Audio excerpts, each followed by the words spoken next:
When the city gets to be too much, I choose to get away. I come here to the Comet Trail and walk for miles. Others join me. There are joggers along the path, couples walking and stopping to rest, giving us a chance to chat. There are bikers whizzing by, but mostly there's me in my senses, noticing the spider web, the flowers,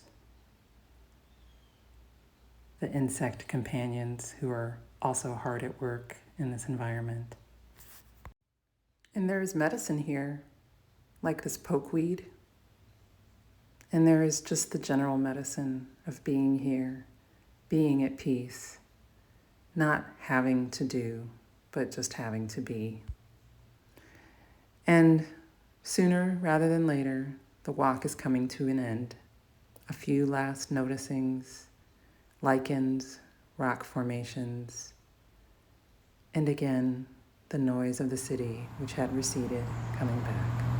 But I am thankful and grateful to have had this time on the Comet Trail and look forward to my next opportunity to walk it again.